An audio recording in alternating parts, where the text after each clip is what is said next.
ఈ లక్షణాలు కనిపిస్తే అస్సలు నిర్లక్ష్యం చేయొద్దు. కిడ్నీ సమస్యలకు సంకేతాలు కావచ్చు. కిడ్నీ సమస్యతో వచ్చే వ్యాధిలో దీర్ఘకాలిక మూత్రపిండాల వ్యాధి ఒకటి. ఈ వ్యాధికి గురైతే చాలా కాలం బాధపడాల్సి ఉంటుంది.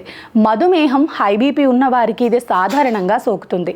ఆకలి లేకపోవటం, పాదాలు, చీలమండలం వద్ద వాపు, తక్కువగా శ్వాస తీసుకోవటం, నిద్ర సరిగ్గా లేకపోవటం, ఎక్కువగా లేదా తక్కువగా మూత్ర విసర్జన ఉండటం ఈ వ్యాధి లక్షణాలు.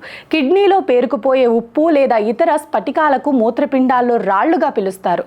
మూత్ర విసర్జన సమయంలో నొప్పి, మూత్రంలో రక్తం, రాయి ఉన్న భాగంలో నొప్పి, ఇలాంటి లక్షణాలు కనిపిస్తే కిడ్నీలో రాళ్లు ఉన్నట్లుగా గమనించాలి. డయాబెటీస్ ఉన్న ప్రతి ముగ్గురిలో ఒకరికి కిడ్నీ వైఫల్యానికి దారితీస్తున్నట్లు అధ్యయనాలు చెబుతున్నాయి. ఆకలి లేకపోవటం, వాంతులు, బాగా నీరసంగా ఉండటం, శరీరం ఉబ్బడం, ఉబ్బసం, వెన్నునొప్పి, మూత్రంలో రక్తం, వెన్నునొప్పి, తల తిరగడం, మెడ నొప్పి, వికారం, వాంతులు లాంటి లక్షణాలు గమనిస్తే కిడ్నీ సమస్య వస్తున్నట్లు అర్థం చేసుకోవాలి.